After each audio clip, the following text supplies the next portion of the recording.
내 이름은 김연수다. 알겠느냐? 어디 가서든 입도 뻥끗 말고 답안에 그 이름 석자만 쓰면 된다. 새벽 한양길, 도령의 옷을 빌려 입은 머슴 장도리의 손이 덜덜 떨리고 있었습니다. 도령은 전날 밤 술병이 도저 자리에 누웠고, 김대감은 종놈을 대신 시험장에 들이밀었지요. 떨어지면 매 타작, 그저 답안만 비슷하게 채우고 나오면 될 일이었습니다. 그런데 그날 임금 앞에 불려나간 장원급제자는 도령이 아니라 그 머슴이었습니다. 월화야담의 이야기가 계속될 수 있도록 구독과 좋아요로 응원의 마음을 보태주세요. 자, 그럼 오늘도 감동적인 옛날 이야기 지금 바로 시작합니다. 옛날 옛적 강원도 평창 땅, 눈이 일찍 내리고 늦게 녹는 산골에 김대감댁이라는 양반가가 있었습니다. 대대로 내려오는 소슬 때문에 종이 20명, 너른 앞마당에는 큰 감나무가 한 그루 서 있었지요. 평창 일대에서 김대감댁 사랑채라 하면 모르는 이가 없었습니다.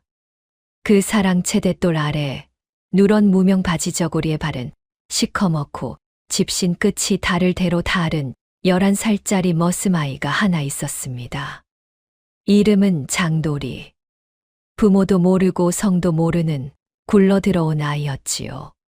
산 너머 어느 마을에서 부모가 굶어 죽자 떠돌이 약장수가 거두어 오다가 김대감댁 문간에 슬그머니 놓고 가버린 것이 5살 적 일이었습니다. 장도리는 새벽이면 물을 길어오고 한낮에는 마구간을 치우고 저녁이면 부엌에 장작을 가져다 놓았습니다. 손등은 시퍼렇게 트고 갈라져 피가 비쳤지만 아이는 한 번도 우는 소리를 내지 않았지요. 그저 일이 끝나면 사랑채 대돌 아래 쪼그려 앉아 무언가를 가만히 들여다보곤 했습니다. 그것이 바로 종이 한 장이었지요. 도련님 김연수가 글 공부를 하다 버린 종이었습니다. 도련님은 글씨가 마음에 안 들면 구겨서 마당으로 던져버렸는데 장도리는 그것을 주워다 펴서 모은 것이지요. 글자가 무엇을 뜻하는지는 몰라도 그 모양이 그렇게 예쁠 수가 없었습니다. 그날도 장도리는 대돌 아래서 종이를 펴고 손가락으로 그 모양을 따라 그리고 있었습니다. 그때였습니다. 이놈, 종놈 주제에 어디서 글을 훔쳐봐. 군장이 회초리를 들고 마당으로 내려섰지요. 종이가 빼앗기고 회초리가 등에 떨어졌습니다. 1대, 2대, 3대. 장도리는 이를 악물고 종이만 바라보았습니다. 내 이놈 죽고 싶으냐? 그때 사랑채 문이 열리고 김대감이 천천히 나왔습니다. 김대감은 회초리 든 훈장을 손짓 한 번으로 물러서게 하더니 장도리 앞에 쪼그려 앉았지요. 그러고는 빼앗긴 종이를 다시 아이의 손에 쥐어 주었습니다. 가져가거라. 나리, 도리야. 김대감의 목소리가 낮고 다정했습니다. 사람의 그릇은 입은 옷이 아니라 품은 마음이 정하는 게다. 그 종이 한 장을 그토록 귀히 여기는 마음이 내 그릇이지. 장도리는 그 말이 무슨 뜻인지 알 수 없었습니다. 그저 손에 쥔 종이가 따뜻하게 느껴졌을 뿐이지요. 그러나 그날 밤 집단 위에서 잠들기 전 아이는 그 말을 2번, 3번 되뇌었습니다. 사람의 그릇, 품은 마음, 입은 옷이 아니라 누가 알았겠습니까? 이 말이 9년 뒤 한 사람의 운명을 송두리째 흔들어 놓을 줄을. 그 일이 있고 나서 김대감댁 도련님 김연수가 슬며시 장도리에게 다가왔습니다. 도련님은 그때 13살, 배곡 같은 살결에 가는 손, 비단 두루마기에 자줏빛 댕기를 들이운 도련님다운 도련님이었지요. 평소엔 종놈 따위 쳐다보지도 않던 사람이 말입니다. 너 이거 알아? 도련님이 마당 흙바닥에 막대기로 글자 하나를 그렸습니다. 사람인 자였지요. 이게 사람이라는 글자야. 두 다리로 서 있는 모양이지. 장돌이는 입을 해벌리고 그 자리에 못 박혔습니다. 글자가 모양을 가지고 있다는 것을 그날 처음 알았지요. 도련님은 그 자리에서 10글자를 더 가르쳐 주었습니다. 1, 2, 3, 4, 5. 그리고 산, 물, 사람, 하늘, 땅. 도련님 자신도 별 뜻 없이 한 일이었습니다. 그저 어른들이 자기에게 했던 것을 한번 흉내 내본 것이지요. 그러나 장돌이에게 그 한나절은 평생을 가는 사건이었습니다.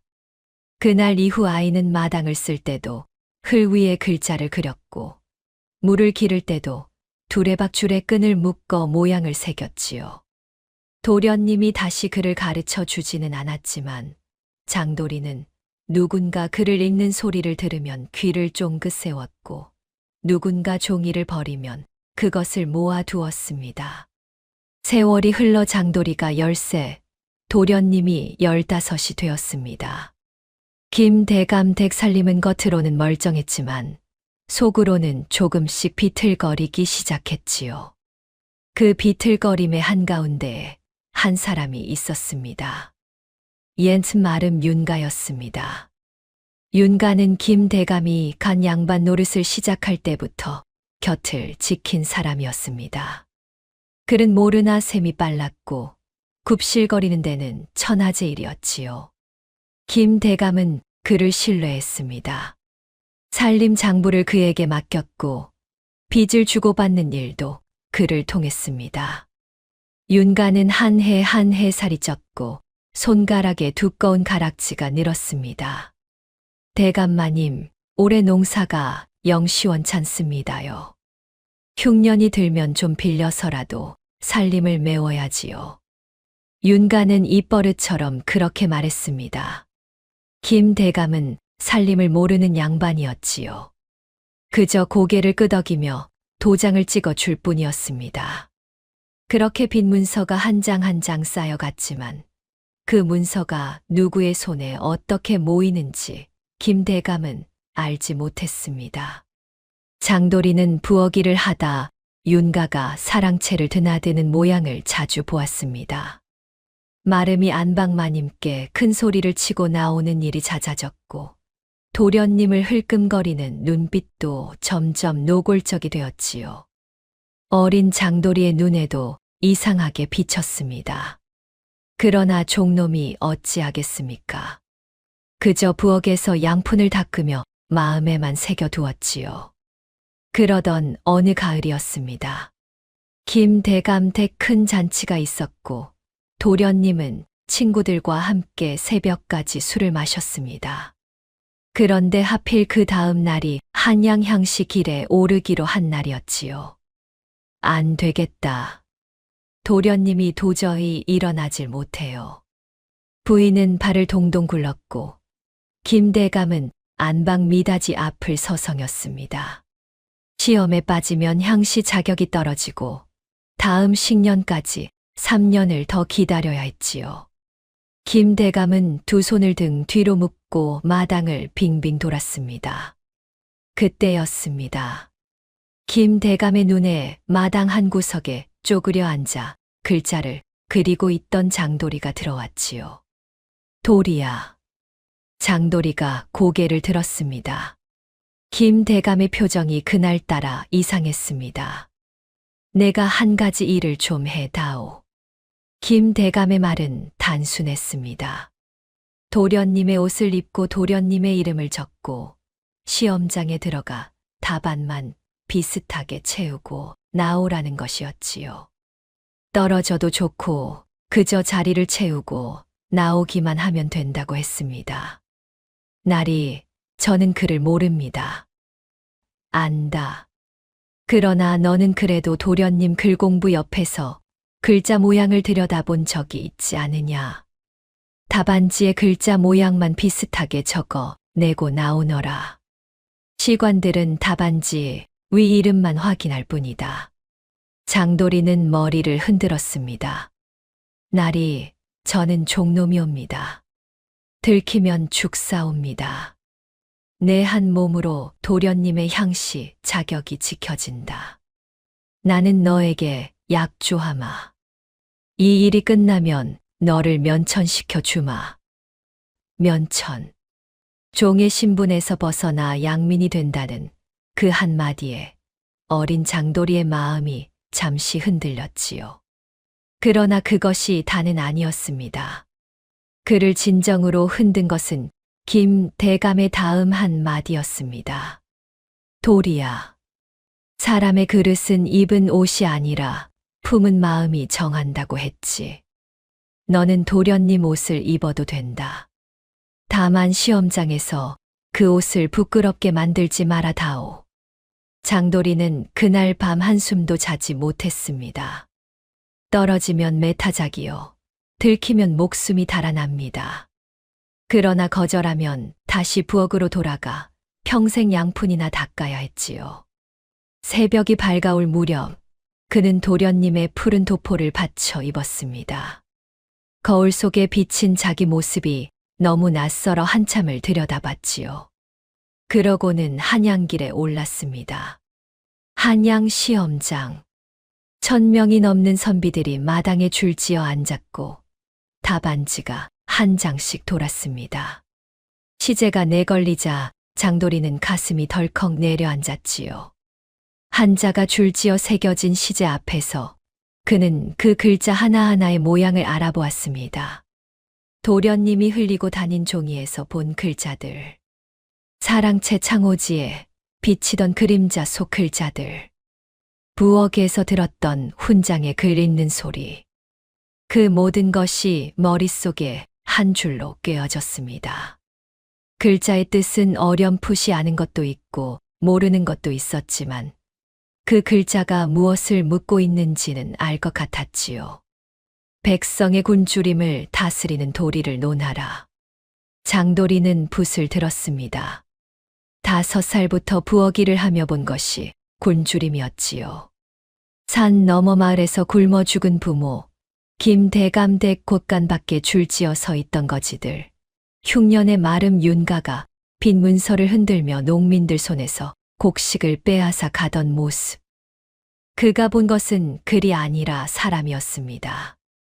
그것을 그는 어설픈 글자로 한 줄 한 줄 답안지에 적어 내려갔지요. 답안의 글씨는 어린아이가 쓴 듯 삐뚤었습니다.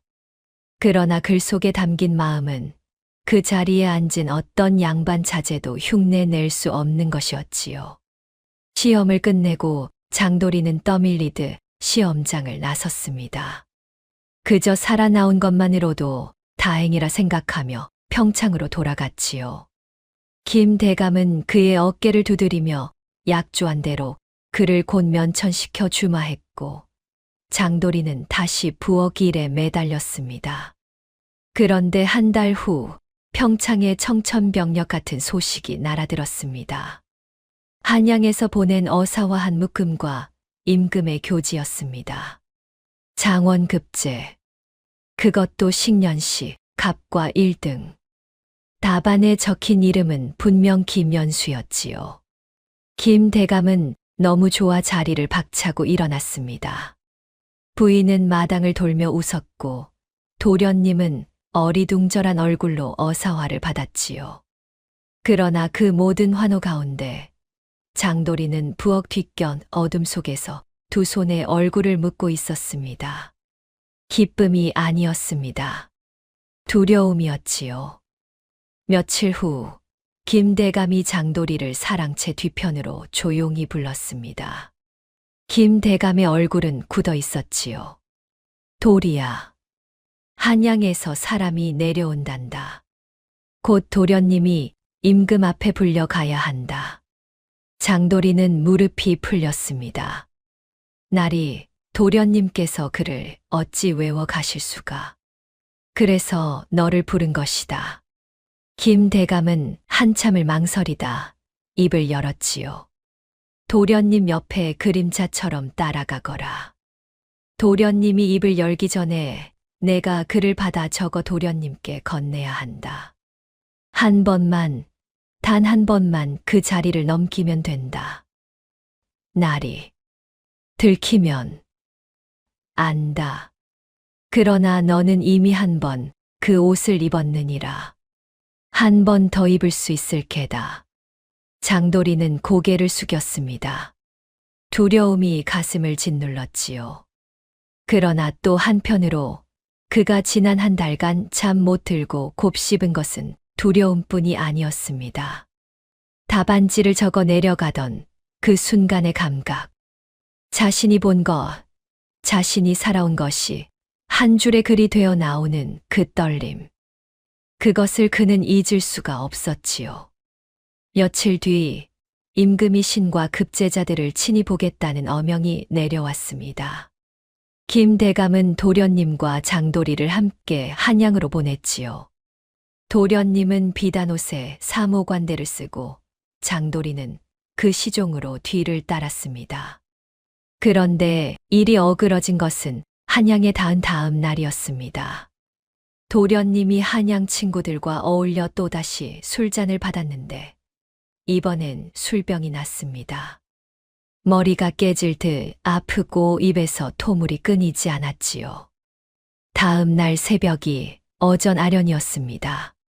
장도리는 도련님의 객사 방문 앞에 무릎을 꿇고 김대감의 종시를 기다렸지요. 그러나 김대감은 평창에 있고 도련님은 일어나지 못합니다. 임금 앞에 빈 자리를 만들 수는 없는 일이었습니다. 내가 가야겠다, 도리야. 함께 따라온 늙은 청지기가 떨리는 목소리로 말했지요. 한 번만 더 그 옷을 입어 다오. 그날 새벽 장도리는 도련님의 사모관대를 받쳐 입었습니다. 거울 앞에서 그는 자신을 알아보지 못했지요. 그러고는 어전으로 들어갔습니다. 임금 앞 어전엔 영의정, 좌의정, 그리고 채점을 맡았던 시관들이 줄지어 서 있었습니다. 그 가운데 백발의 노 대감이 한 분 있었지요. 임금이 장도리를 가만히 바라보더니 입을 열었습니다.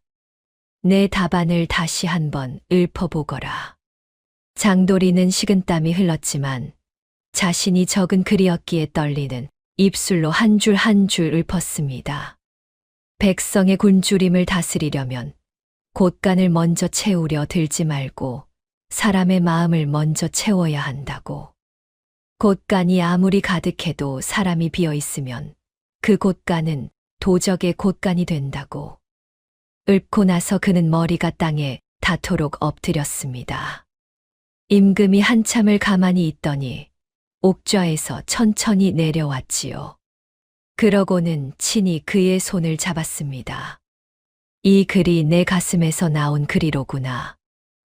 좋다. 너에게 어사의 직을 주마. 강원도 일대를 순찰하고 백성의 굶주림과 관리들의 부정을 살펴 보고하라. 장도리는 그 자리에서 정신이 아득해졌습니다. 거짓이 들통날 줄 알았는데 거짓 위에 더 큰 옷이 얹혀진 것이지요. 그날부터 그는 자신이 누구인지 알 수 없는 사람이 되었습니다. 김연수의 이름으로 도장을 받고 김연수의 이름으로 어사화를 받았지요. 그러나 옷을 벗으면 그는 여전히 평창 김 대감댁 부엌댁이 장돌이었습니다. 그 길로 9년의 세월이 흘렀습니다. 9년 후 장도리는 한양에서 노 대감의 그늘 아래 묵묵히 일을 배웠습니다. 노 대감은 그가 그를 모르는 사람임을 한눈에 알아챘지요. 그러나 그를 책망하지 않고 도리어 가르쳤습니다. 내 손에 종놈의 굳은 살이 있고 내 글씨가 어린아이의 글씨임을 내가 모르겠느냐. 다만 내 글에 사람이 있고 내 평생 그런 글은 처음 보았다. 그것이 어떻게 한 자루의 붓에 담겼는지 나는 묻지 않으마. 다만 내가 그 글에 부끄럽지 않게 살 거라. 노 대감의 그 한마디로 장도리는 비로소 사람이 되었지요. 그는 노 대감의 사가에 살며 진짜 글을 배웠습니다. 사서삼경을 다시 읽었고 율과 법을 익혔습니다. 어사로 2차례 지방에 내려가 굶주린 백성을 구하고 부정한 관리를 잡았지요. 그러나 마음 한구석에는 늘 평창이 있었습니다. 김대감 댁 사랑채대돌 도련님이 그려준 첫 글자, 부인이 가끔 부엌에 던져주던 따뜻한 보리떡 한 쪽. 그가 돌아가야 할 곳이 그곳이었지요. 9년 만에 어명이 내려왔습니다. 강원 일대의 흉작이 심하다. 어사 김연수 평창으로 가서 백성의 형편을 살피고 부정한 관리를 색출하라. 장도리는 그 어명을 받고 한참을 무릎 꿇은 채 일어나지 못했습니다. 평창. 그가 9년간 단 한 번도 발길을 들이지 못한 그곳. 9년간 도련님이 어떻게 살고 계신지, 김대감과 부인은 어찌 지내시는지, 단 한 줄의 소식도 듣지 못한 그곳. 그는 보찜을 꾸렸지요. 어사 폐와 봉서를 깊이 넣고 도포 위에 거지 같은 누더기 하나를 더 씹었습니다. 어사가 신분을 드러내고 들어가지 않는 것이 법이었지요. 그러나 장도리에게는 또 하나의 이유가 있었습니다. 자기가 어떤 얼굴로 옛 주인 앞에 서야 할지 그는 아직 알지 못했습니다. 평창 산길은 9년 전과 다르지 않았습니다. 잎이 다 떨어진 자작나무 숲, 잿빛으로 얼어붙기 시작한 시냇물, 산모롱이를 돌면 펼쳐지는 너른 들판. 장도리는 누더기를 단단히 여미고 마을로 들어섰지요. 그런데 마을 어귀에 들어선 순간 그는 발걸음을 멈추었습니다. 무언가 이상했지요. 김대감댁 소슬대문이 보이는 자리, 그 자리에 분명 소슬대문이 있긴 한데 대문 위 현판이 달라져 있었습니다. 김씨 가문 문양이 새겨져 있어야 할 자리에 낯선 문장이 박혀 있었지요. 장도리는 가까이 다가가다 한 노인을 붙들었습니다. 어르신, 김대감 댁이 이 댁 맞습니까? 노인이 그를 흘끔 보더니 한숨을 쉬었지요. 김대감 댁, 그 댁은 이제 없네. 없다니요. 마름 윤가가 새 주인이 된 지 한 해 반이 넘었네. 김대감은 작년 가을에 화병으로 돌아가셨고 부인과 도련님은 노인이 말을 잇지 못하고 입을 다물었습니다. 부인과 도련님은 어찌 되셨습니까? 부인은 옛 자기 집, 그러니까 지금 윤가 집에서 빨래종으로 일하시네. 도련님은 장터에 가보시게. 거지 행색으로 떠도신다네. 장도리는 그 자리에 그대로 굳어버렸습니다. 노인이 무어라 더 말했지만 귀에 들어오지 않았지요. 그저 두 다리에 힘이 빠져 자작나무 한 그루를 부여잡고 서 있었습니다. 설마 그럴 리가. 그날 저녁 장도리는 평창 장터로 갔습니다. 해가 산 너머로 떨어지고 장꾼들이 짐을 거두는 시각, 장터 한 구석 거적 위에 한 사람이 웅크리고 누워 있었지요. 누더기를 둘둘 두르고 봉둔한 발에 한쪽 광대뼈에 검은 흉터가 있는 사람. 장도리는 그 사람의 얼굴을 한참 들여다보았습니다. 도련님이었습니다. 김연수 도련님. 장도리는 무릎이 꺾여 그 자리에 주저앉았지요. 9년이 어떻게 지나간 것입니까? 자신이 한양에서 노 대감의 가르침을 받고 어사패를 받는 동안 자기에게 처음 글자를 가르쳐 준 사람은 장터 거적 위에서 봉둔한 발로 누워 있었던 것입니다. 도련님은 그를 알아보지 못했지요. 9년이 지났고 장도리도 이제 20살이 된 어른이었습니다.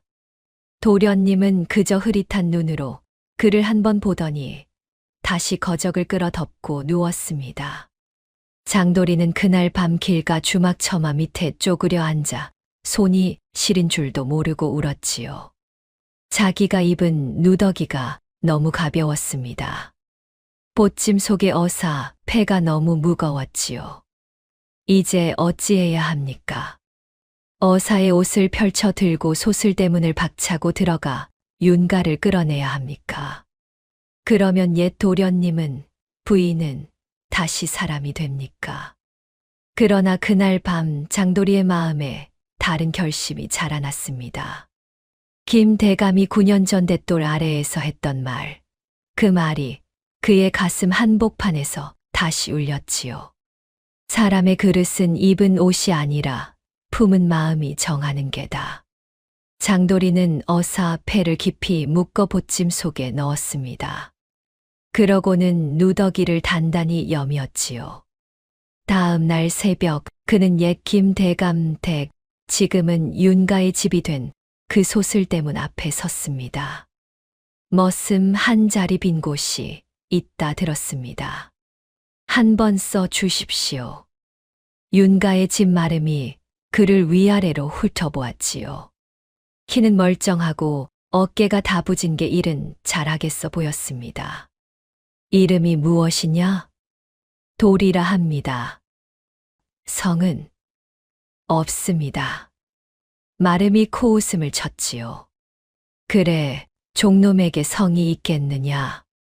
들어와라. 새벽엔 마구간을 치고 한낮엔 장작을 패고 저녁엔 부엌일을 도와라.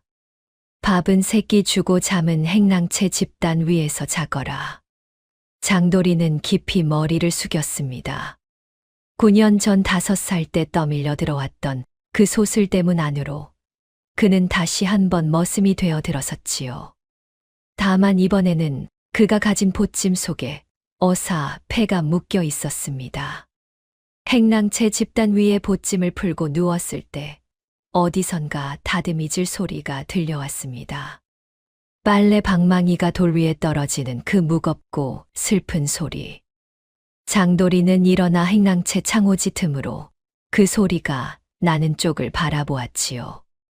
뒷마당 우물가에 한 여인이 빨래 방망이를 들고 있었습니다. 잿빛 누비저고리에 흰 천으로 머리를 감싸고 거북 등처럼 갈라진 손으로 방망이질을 하고 있었지요. 9년이 지났지만 장도리는 그분을 알아보았습니다. 옛 김 대감 부인이었습니다. 장도리는 그 자리에 다시 무릎을 꿇었지요. 부인의 머리 위에 첩지가 없었습니다. 손가락에 가락지가 없었지요. 그저 빨래방망이가 있을 뿐이었습니다. 부인의 손짓 옆에는 또 한 사람이 있었지요. 가무잡잡한 얼굴에 까만 머리, 야무진 입꼬리의 여인. 행주치마를 두르고 부인 옆에서 빨래를 받쳐주는 여인이었습니다. 그 여인이 문득 이쪽을 돌아보았지요. 잠시 눈이 마주쳤습니다. 장도리는 황급히 창호지 틈에서 물러섰지만 그 여인의 눈은 그를 가만히 응시하고 있었지요. 여인의 이름은 금화였습니다. 옛 김 대감 댁 친모의 손녀, 9년 전 행랑채 마당에서 단 한 번 장도리와 마주친 적이 있는 사람. 그리고 그날부터 어둠 속에서 천천히 움직이는 두 사람의 이야기가 시작되었습니다. 장도리가 머슴으로 들어간 첫 사흘은 윤가의 집 구석구석을 익히는 시간이었습니다. 그는 마구간을 치우면서 안채와 사랑채의 동선을 외웠고 장작을 패면서 곳간의 위치를 익혔지요. 부엌에 들어가서는 가마솥 옆 항아리 뒤에 무엇이 숨겨져 있는지까지 손가락으로 더듬어 두었습니다. 새로운 머슴이 이리 야무지구먼. 윤가의 마름이 흡족해 했지요. 장도리는 그저 고개를 숙이며 그저 시키시는 대로 할 뿐이옵니다 했습니다. 그러나 그가 진짜로 익히고 있던 것은 일이 아니라 사람이었지요. 누가 윤가의 측근이고 누가 그렇지 않은지, 누가 김 대감 댁 옛사람이고 누가 새로 들어온 자인지 그는 묵묵히 새겨두었습니다. 윤가는 매일 사랑채에서 한바탕 잔치를 벌였습니다. 평창 일대의 작은 관리들과 빚을 진 농민들의 집안 사정을 안주 삼아 술잔을 기울였지요. 그 술상을 차리는 게 부엌대기들 일이었고 술상을 사랑채로 드리는 게 머슴들 일이었습니다. 장돌이는 그 일에 자청해서 들어갔지요. 마름 영감 안 그렇소. 김대감 댁이 그래봤자 빚 좋은 개살구였소. 살림은 텅텅 비고 빚만 산처럼 쌓였더라니.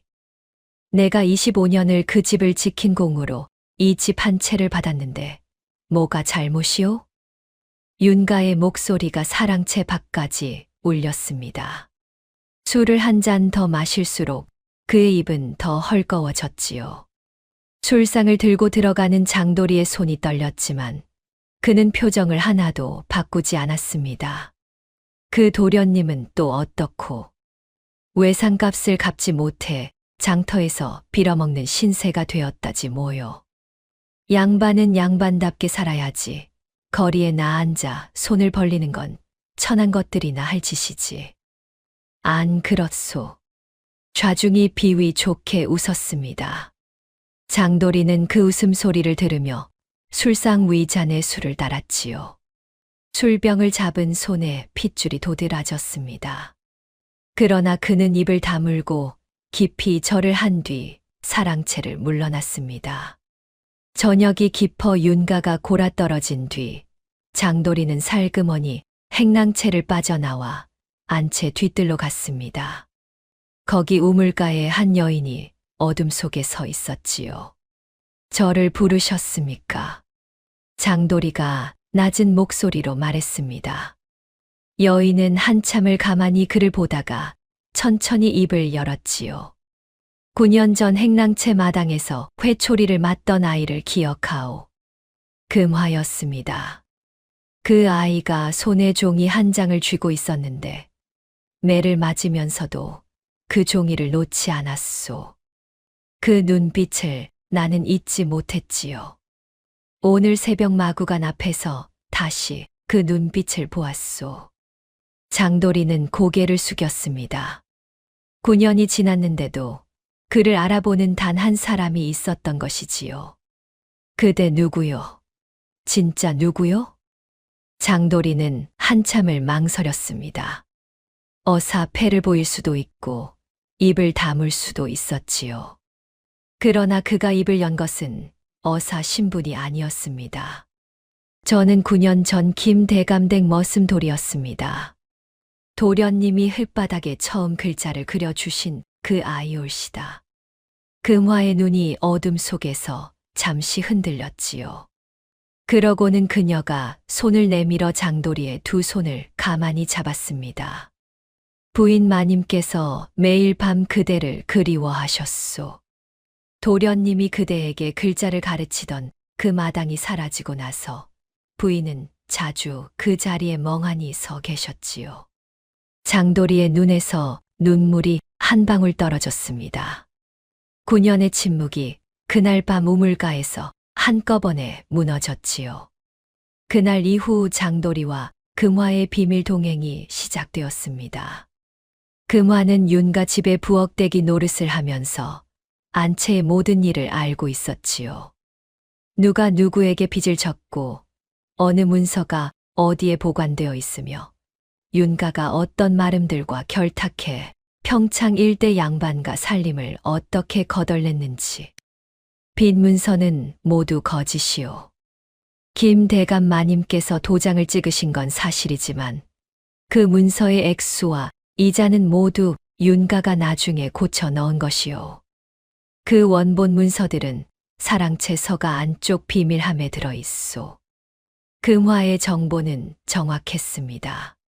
장돌이는 매일 일을 마치고 밤이면 사랑채 근처를 어슬렁거리며 서가의 위치를 확인했지요.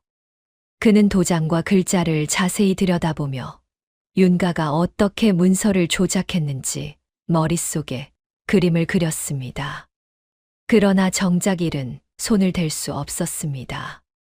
어사 신분으로 한 번에 들이쳐서 윤가를 잡을 수도 있었지만 장돌이에겐 더 큰 걱정이 있었지요. 어사가 김대감댁 일에 개입한다는 소문이 새 나가면 윤가는 곧장 도련님부터 해야 할 사람이었습니다. 도련님은 지금 장터 거적 위에 누워있는 더 이상 잃을 것이 없는 사람이지요. 그러나 그것은 바꿔 말하면 윤가가 마음먹으면 언제든 도련님을 죽일 수 있다는 뜻이기도 했습니다. 도련님을 먼저 안전한 곳으로 모셔야겠습니다. 장도리가 말하자 금화가 고개를 끄덕였지요. 평창 외곽에 옛 친모 할머니가 사시는 오두막이 있소. 거기라면 잠시 모실 수 있을게요. 그날 새벽 장도리는 머슴 옷차림 그대로 장터 거적 위 도련님 곁으로 갔습니다. 도련님은 여전히 그를 알아보지 못했지요.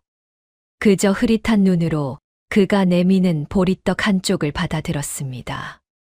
도련님, 장도리가 낮은 목소리로 불렀습니다. 저를 모르시겠습니까? 도련님이 천천히 그를 올려다보았지요.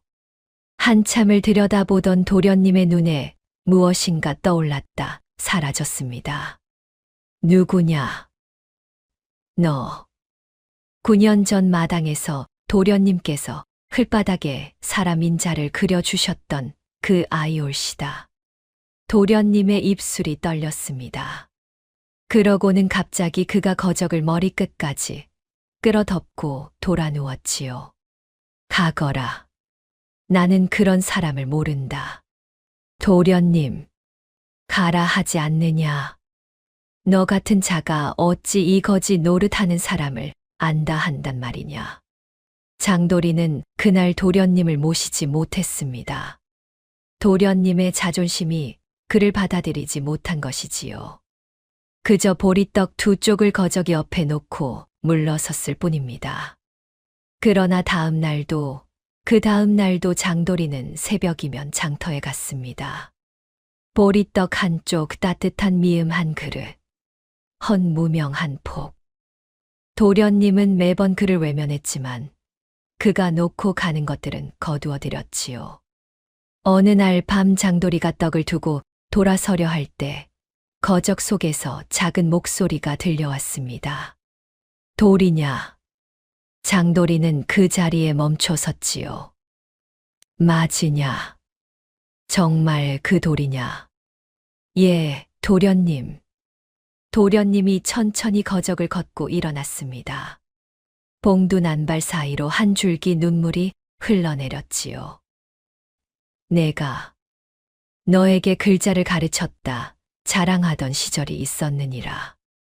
그 시절을 잊지 못해 너를 외면한 것이다. 미안하구나. 장도리는 그 자리에 무릎을 꿇었습니다.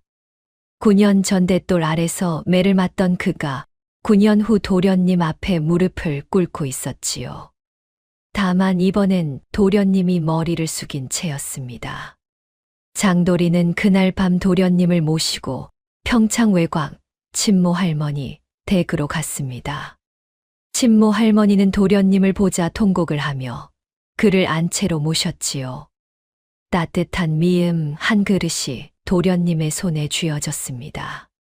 도련님은 그것을 한 모금 마시고 또 한 모금 마시더니 결국 그릇을 안고 어린아이처럼 울음을 터뜨렸지요. 그날 이후 며칠간 장도리는 낮엔 윤가의 집에서 머슴 노릇을 하고 밤이면 친모 할머니 댁으로 가서 도련님을 살폈습니다. 도련님은 조금씩 기력을 되찾았지요. 봉두 난발도 정리하고 누더기 대신 헌 무명옷으로 갈아입었습니다. 도리야, 내가 너에게 무어라 면목이 없겠느냐. 아버님이 너를 면천시켜 주마 약조하고서 그 약조 한 번 지키지 못하시고 화병으로 돌아가셨다. 너에게 그 빚을 갚을 사람이 나밖에 없는데 보다시피 나는 빚을 갚을 수 있는 사람이 아니구나. 도련님. 장도리가 도련님 앞에 무릎을 꿇었습니다. 제가 도련님께 갚아야 할 빚이 큽니다.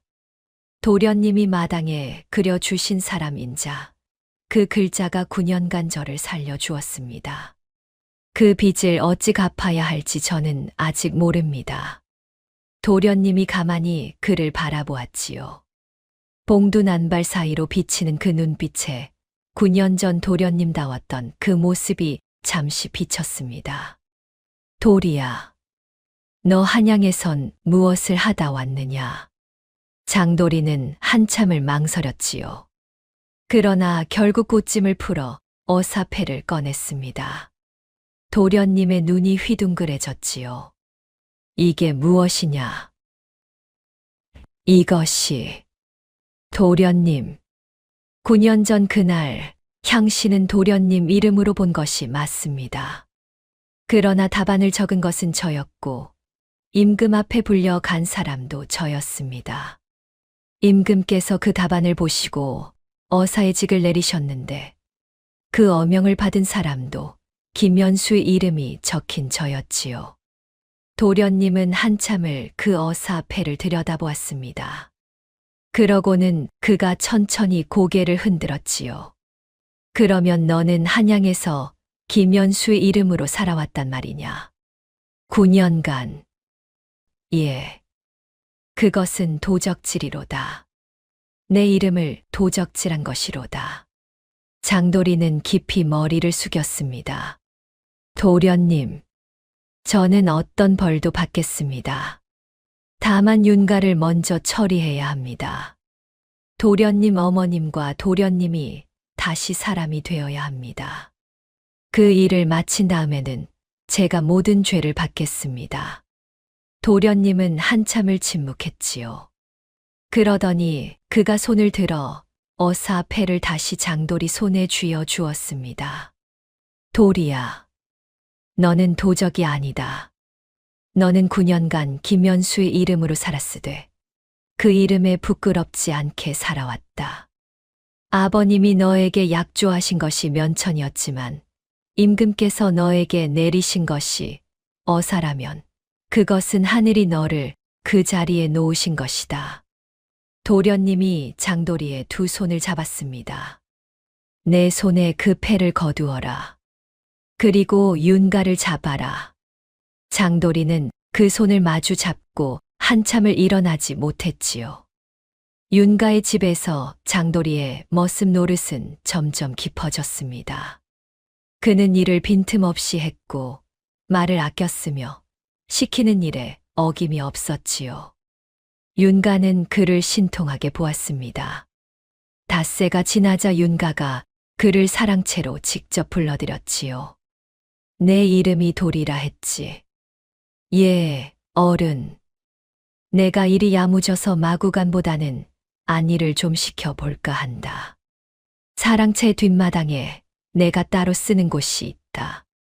거기 사람을 들이는 일이 까다로워서 함부로 시키지 못하는데 너는 입이 무거우니 한번 맡겨볼까 한다. 장도리는 깊이 머리를 숙였습니다. 하라시는 대로 하겠습니다. 어른. 윤가가 그를 데리고 사랑채 뒷마당 별채로 안내했지요. 별채 안에는 책상 하나, 서가 하나, 그리고 큰 함 하나가 놓여 있었습니다. 함은 자물쇠가 굳게 채워져 있었지요. 윤가가 그 함을 손으로 톡톡 두드리며 말했습니다. 이 함에 손을 대는 자는 살아남지 못한다. 안에 든 것이 무엇인지 묻지도 마라. 그저 매일 아침 별채를 청소하고 책상 위 먼지를 닦아라. 함 근처에는 손도 대지 마라. 알겠느냐? 예, 어른. 장도리는 그날부터 매일 새벽 별채를 청소했습니다. 손으로 함을 만지지 않았지만 그의 눈은 함의 모든 자물쇠 모양과 손잡이, 위치와 함 옆 서가의 책 배열을 한자 한자 외워두었지요. 그는 그를 모르는 척하면서도 책 등에 쓰인 글자들을 머릿속에 적어두었습니다.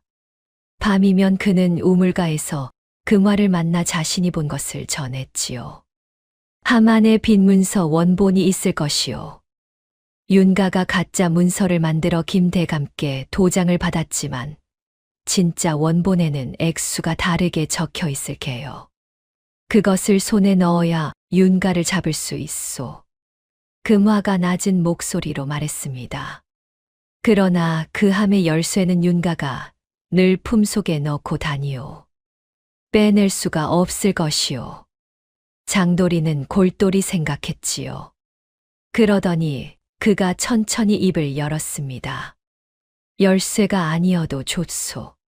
그 함을 통째로 빼낼 길이 있을게요. 그러나 그 일에는 시간이 걸리오. 그동안 우리가 해야 할 일이 또 하나 있소. 무엇이오? 부인 마님을 윤가의 손에서 빼내는 일이오. 장도리가 윤가 집에 들어간 지 보름째 되던 날이었습니다. 그날 윤가는 평창 일대 다른 마름들을 초대해 큰 잔치를 벌였지요. 사랑채에서는 새벽까지 풍악이 울렸고 술상이 끝없이 들어갔습니다. 부엌대기들과 머슴들이 모두 잔치 시중을 드느라 분주했고 부인 마님은 뒷마당 우물가에서 빨래를 하고 있었지요. 장도리는 술상을 들고 사랑채로 들어갔다가 일부러 잔치상 한가운데 그릇 한 개를 떨어뜨렸습니다. 사기 그릇이 깨지고 술과 음식이 사방으로 튀었지요. 이놈, 어디서 이를 그렇게 그르치느냐? 윤가가 호통을 쳤습니다. 장도리는 머리를 땅에 받고 빌었지요. 제 잘못이옵니다. 매를 맞아 마땅합니다. 이놈을 당장 끌고 가 곤장 열대를 쳐라. 마름들이 장도리를 끌고 마당으로 나갔습니다. 사랑채가 잠시 정신없는 사이 금화가 살그머니 뒷마당으로 가서 부인 마님께 속삭였지요. 마님, 저와 함께 잠시 뒷문으로 나가셔야겠습니다. 무슨 일이오? 금화야. 마님께 보여드릴 것이 있습니다. 지금이 아니면 못 갑니다. 부인은 영문을 모르면서도 금화를 따라 뒷문을 빠져나갔습니다. 장도리가 마당에서 곤장을 맞는 그 시각, 두 여인은 어둠을 틈타 친모 할머니 댁으로 가는 산길에 올라 있었지요. 장도리는 곤장 열대를 묵묵히 맞았습니다. 살이 터지고 피가 비쳤지요. 그러나 그는 한 번도 신음하지 않았고 매가 끝난 뒤 일어나 머리를 숙이고 행랑채로 물러났습니다. 윤가는 화가 풀린 듯 다시 술상으로 돌아갔고 잔치는 새벽까지 이어졌지요. 다음 날 아침 윤가의 집이 발칵 뒤집혔습니다. 뒷마당에 빨래종 부인 마님이 사라진 것이지요. 윤가는 펄펄 뛰며 부엌대기들을 줄지어 세웠습니다. 누구냐? 누가 부인을 빼냈느냐? 다 불어라.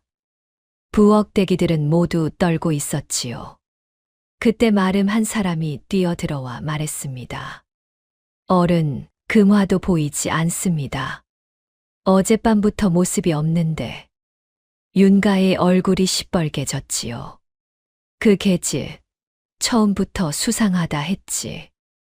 인연이 김씨 일가 편이었더란 말이냐? 장도리는 마당 한 구석에서 묵묵히 장작을 패고 있었습니다. 등에 곤장 자국이 욱신거렸지만 그의 손은 흔들리지 않았지요. 그저 이를 악물고 도끼를 휘둘렀습니다. 윤가는 평창 일대로 사람을 풀어 부인과 금화를 찾게 했지요. 그러나 친모 할머니 댁은 평창 외곽 깊은 산골이었고 그곳을 아는 사람은 옛김 대감 댁 식구뿐이었습니다. 사람들은 그곳을 찾지 못했지요. 장도리는 그날 밤 어둠 속에서 친모 할머니 댁으로 갔습니다. 부인과 도련님이 마주 앉아 있었지요. 9년 만에 모자 상봉이었습니다. 부인은 도련님을 끌어안고 한참을 울었고 도련님도 어머니의 무릎에 머리를 묻고 흐느꼈지요. 장도리는 그 모습을 멀찍이서 바라보았습니다. 부인이 그제야 그를 알아보았지요. 도리야, 너로구나. 9년 전 돛돌 아래 그 아이가. 부인이 손을 내밀었습니다.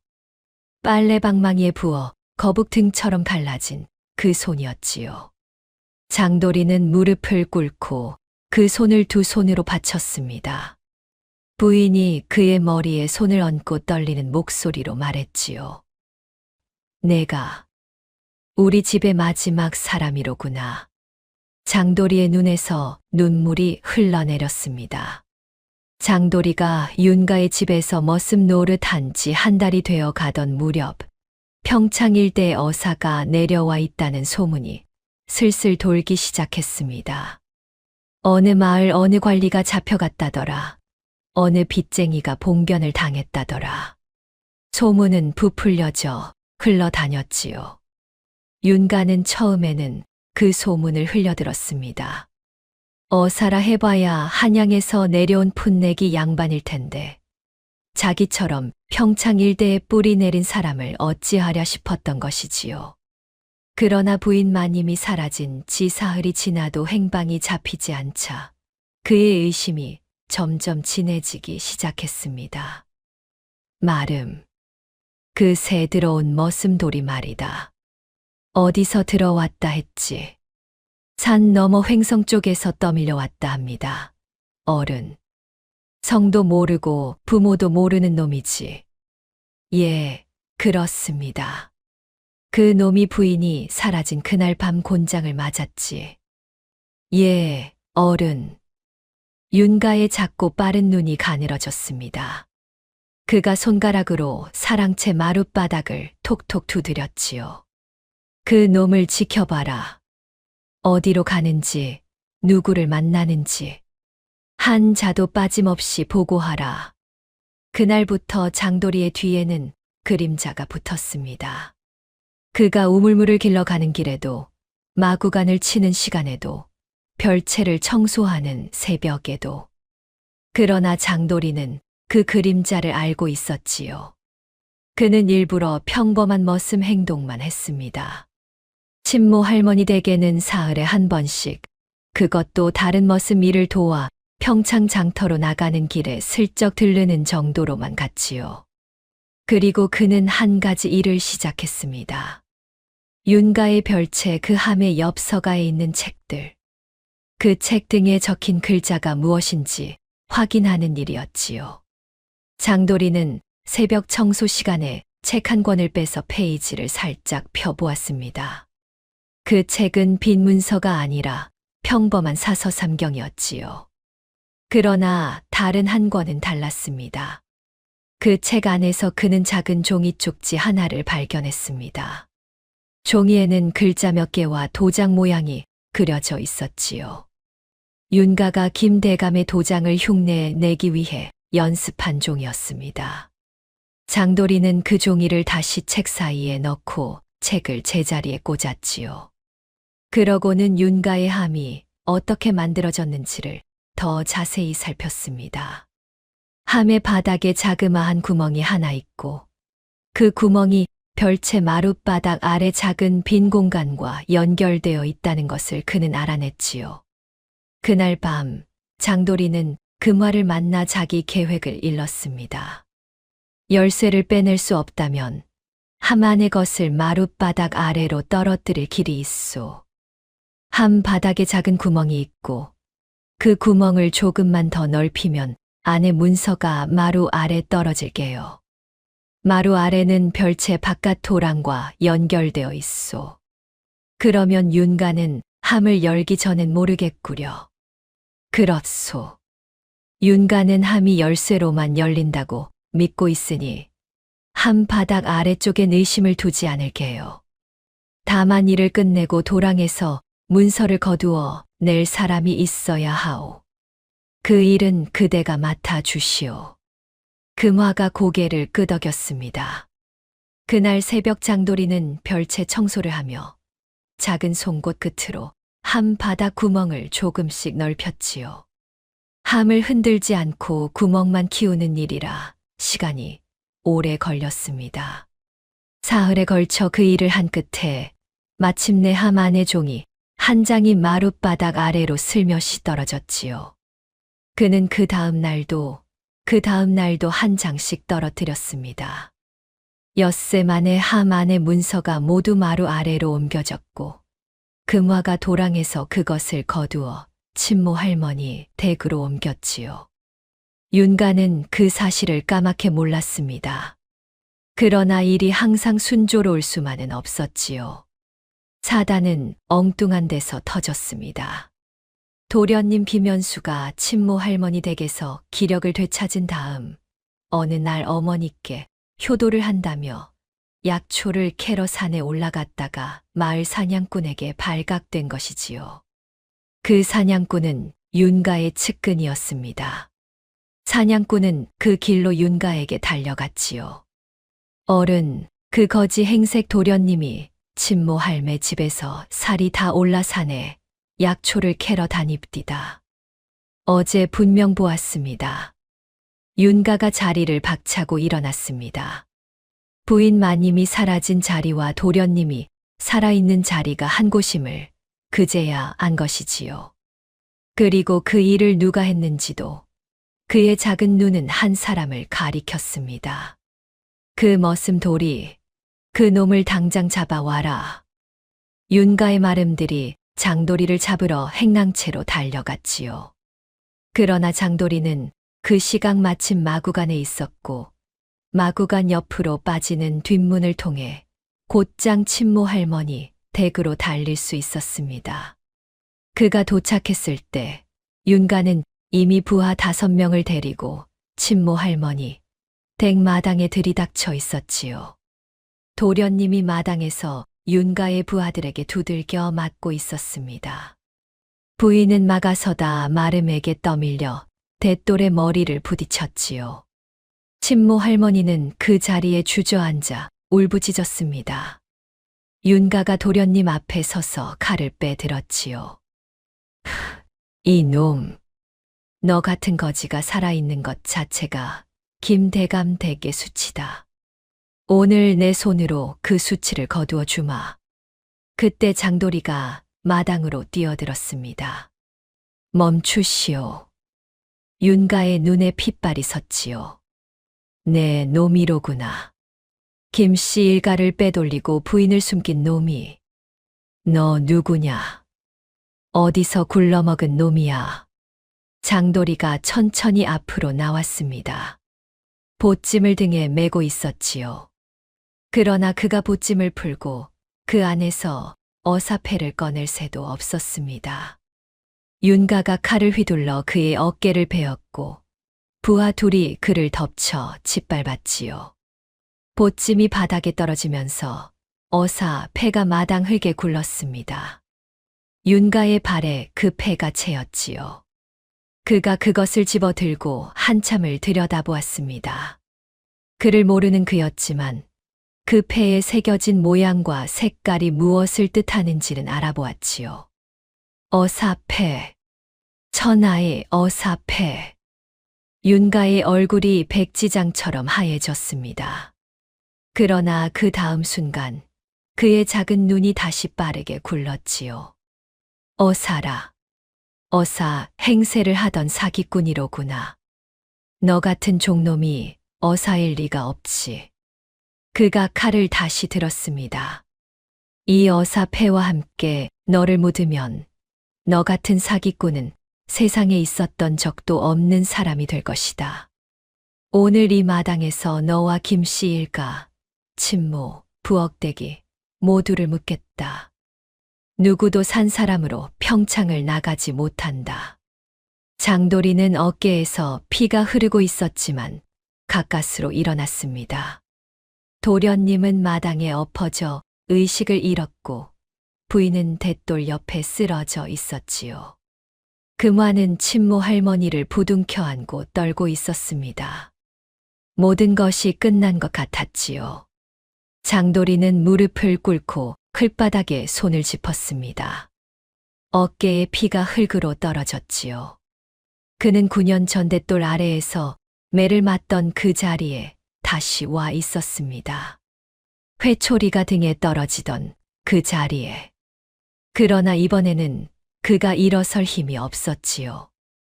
윤가의 칼이 그의 목 위로 내려왔습니다.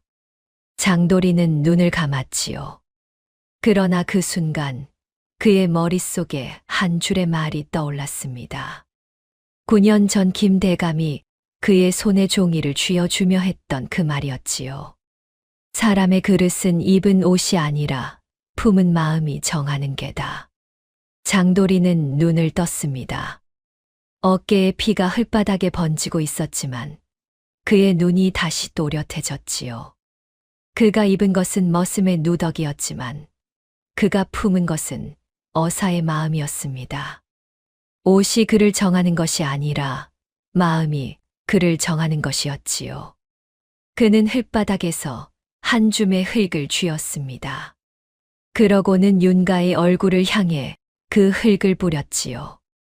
윤가가 눈을 가리며 비틀거리는 사이 장도리는 그의 칼을 빼앗아 들었습니다. 멈춰라. 그가 외쳤지요. 그러나 그것은 윤가를 향한 것이 아니라 마당 밖을 향한 것이었습니다. 마침 그 시각 평창 외곽 산길을 따라 한 행렬이 친모 할머니 댁으로 다가오고 있었지요. 행렬의 맨 앞에는 백발의 흰 수염, 회색 도포 위에 관복을 갖춰 입은 노 대감이 있었습니다. 그 뒤로 평창관하에 포졸 수십이 따랐지요. 노 대감이 그날 평창에 닿은 것은 우연이 아니었습니다. 장도리가 9년 전 자기 곁을 떠나 평창으로 향할 때부터 노 대감은 그가 어떤 사정으로 그 길에 오르는지 어렴풋이 짐작하고 있었지요. 그는 한양에서 따로 사람을 평창에 내려보냈고 윤가의 행적과 김대감 댁 몰락의 진상을 조사하게 했습니다. 그리고 장도리가 어사패를 들고 평창에 내려간 지 한 달이 지났을 때 그가 직접 관복을 갖춰 입고 평창에 내려온 것이지요. 행렬이 마당 앞에 멈췄습니다. 노 대감이 천천히 마당으로 들어섰지요. 윤가가 흙을 비비며 눈을 떴을 때 그의 눈앞에 노 대감의 관복이 보였습니다. 윤가의 다리에 힘이 빠졌지요. 그는 그 자리에 주저앉아 오줌을 지렸습니다. 노 대감이 마당 한가운데에 섰지요. 그가 두 손을 모으고 천천히 입을 열었습니다. 평창 일대 마름 윤가는 듣거라. 윤가는 손이 흙으로 뒤덮인 채 그 자리에 엎드렸지요. 내가 25년간 김대감을 모시며 그 살림을 거덜내고 가짜 빈 문서를 만들어 김대감 일가를 노비로 떨어뜨렸으며 김대감을 화병으로 돌아가시게 하고 그 부인과 외아들을 종과 거지로 만든 일을 우리 한양에서 모두 알고 있다. 윤가의 머리가 흙바닥에 부딪혔습니다. 대감마님, 대감마님. 그것은 모두. 또한 내가 김대감의 도장을 위조하여 만든 빈 문서가 별채함에 들어있는 줄로 알고 있었으나 이미 한 사람이 그것을 한 장도 빠짐없이 모두 빼내어 두었다. 노 대감이 손짓하자 금화가 떨리는 손으로 친모 할머니 댁 안채에서 문서 뭉치를 가지고 나왔지요. 윤가의 눈이 그 문서 뭉치를 보고 또 한 번 흙바닥에 박혔습니다. 이것이 김대감의 진짜 도장과 너의 위조 도장을 한눈에 비교해 줄 증거다. 또한 김대감께서 돌아가시기 직전 한 사람에게 보내신 봉서가 있다. 노 대감이 품에서 누런 봉서 한 통을 꺼냈지요. 봉서 겉에는 장도리에게라는 글자가 김대감의 친필로 쓰여 있었습니다. 장도리가 무릎을 꿇은 채 노 대감을 올려다보았지요. 노 대감이 그 봉서를 그의 손에 쥐어 주었습니다. 이 봉서는 김대감께서 화병으로 누우신 직전 한양의 노 대감 사가로 보내신 것이요. 자기 일가의 살림이 어떻게 거덜났는지, 윤가가 어떤 짓을 하였는지, 그리고 자신이 9년 전 너에게 약조한 면천을 지키지 못하고 떠나게 됨을 통곡하는 글이다. 봉서 안에는 김대감 가문의 옥굿을 인장 하나가 들어있느니라. 장도리는 떨리는 손으로 봉서를 풀었습니다. 안에서 김대감의 친필 편지 한 장과 작은 옥구슬 하나가 나왔지요. 옥구슬에는 김씨 가문 문양이 새겨져 있었습니다. 장도리의 눈에서 눈물이 흘러내렸지요.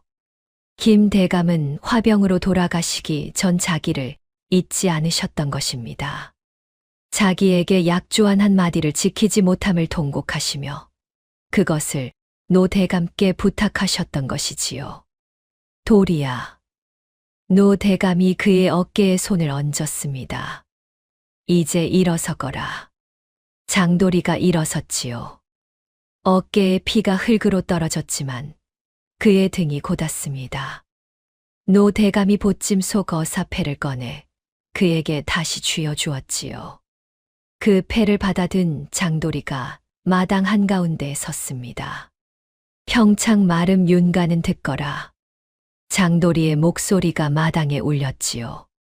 9년 전대돌 아래에서 매를 맞던 그 아이의 목소리가 이제 어사의 목소리로 마당을 채웠습니다.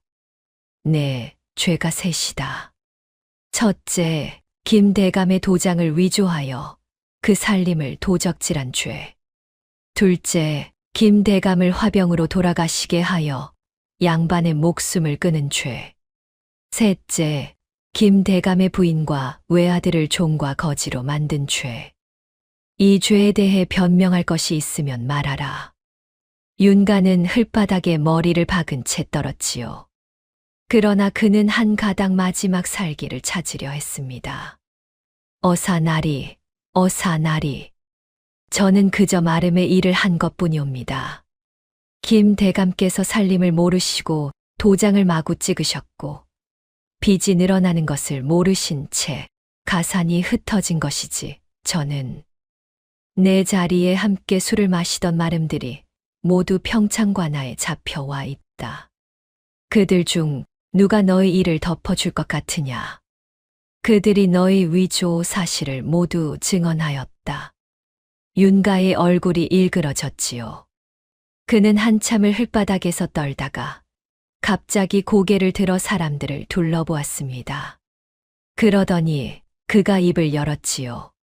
한 사람만은 내 일을 알지 못할 것이요.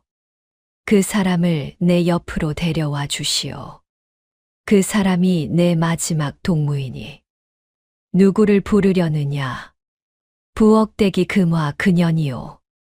그년이 내 옆에서 모든 일을 바쳐주었으니. 윤가가 비웃듯이 말했지요. 마지막으로 누군가를 끌고 들어가려는 수작이었습니다. 그러나 그 순간 금화가 앞으로 나섰지요. 어른. 금화의 목소리가 또렷했습니다. 제가 어른의 동무였던 것은 옛 김 대감댁 친모 할머니의 손녀로서 어른의 일거수일투족을 지켜본 것이었지. 어른의 일을 도운 것이 아니었지요. 별채 함안의 문서를 한 장 한 장 빼낸 것이 누구였는지 어른은 짐작도 못하셨을게요. 윤가의 눈이 휘둥그레졌습니다. 그제야 그는 자기가 한 달 동안 자기 옆에 두었던 두 사람이 무엇을 했는지 알아챈 것이지요. 평창관아로 끌고 가거라. 장도리가 명했습니다. 포졸들이 윤가를 일으켜 마당 밖으로 끌어냈지요. 윤가는 끌려가면서도 발버둥을 쳤습니다. 어사나리, 어사나리. 저는 25년간 김대감을 모셨소이다. 25년의 정이 있는데 어찌 이리. 내가 모신 것은 김대감이 아니라 김대감의 살림이었지. 모신 것이 사람이 아니고 재물이었으니 그 재물이 너의 목숨을 거두는 것이 마땅하다. 장도리의 목소리에 흔들림이 없었습니다. 윤가가 마지막으로 외친 비명이 산골에 메아리 쳤지요. 윤가는 그날 밤 평창관아에 갇혔고 며칠 후 한양으로 압송되어 사형에 처해졌습니다. 그가 25년간 모은 가사는 모두 환수되어 김대감 댁의 옛자리와 옛 소슬 때문이 본래 주인에게 돌아갔지요. 김씨 일가의 옛 종들도 본래 자리로 돌아왔고, 김 대감의 옛빛 문서는 노 대감의 손에 의해 한 장도 남김없이 정리되었습니다. 도련님 비면수는 그 자리에서 의식을 되찾았지요. 어머니 김씨 부인은 다시 안채로 들었고 머리 위에 첩지를 다시 얹었습니다. 그러나 부인은 옛날과 같지 않았지요. 그녀는 부엌에 자주 들어가 부엌대기들과 함께 일했고 빨래는 자기 손으로 자기 옷만은 직접 했습니다. 그릇이 깨지는 일이 있어도 부엌대기를 매로 다스리지 않았지요. 도련님도 그러했습니다. 그는 한양으로 올라가 새로 글 공부를 시작했지요. 9년 전 한 번도 진짜로 책상 앞에 앉아 본 적이 없는 그였지만 거적 위에서 보낸 세월이 그에게 가르쳐 준 것이 있었습니다. 그는 자기 신분에 부끄럽지 않게 살되 자기 자리에 갇히지 않는 사람이 되었지요. 장도리는 그 후 한양으로 돌아갔습니다. 노 대감의 천거로 그는 정식으로 새 이름을 받았지요. 김연수의 이름이 아니라 장씨성을 새로 받았고 어사로서가 아니라 자기 이름으로 자기 자리에 앉았습니다. 9년의 거짓 위에 자기 진짜 이름이 처음으로 세워진 것이지요. 그리고 그는 평창에서 한 사람을 데리고 한양으로 갔습니다. 친모 할머니의 손녀 부엌대기 금화. 그녀와 장도리는 한양에서 혼인을 올렸지요. 신부는 비단 옷이 아니라 무명옷을 입었고 잔치는 작았지만 김씨 부인과 도련님이 직접 한양에 올라와 그들의 혼례를 보아주었습니다. 부인이 며느리감을 보지 않은 자리에서 한 머슴의 손자가 세 사람으로 일어섰지요. 세월이 흘러 장도리는 백발이 되었습니다. 그가 늙음하게 평창을 다시 찾았을 때 김 대감 댁 소슬대문은 옛자리에 그대로 서 있었지요. 사랑채 돛돌도 그대로였습니다. 그가 매를 맞았던 그 자리, 종이를 쥐고 있던 그 자리.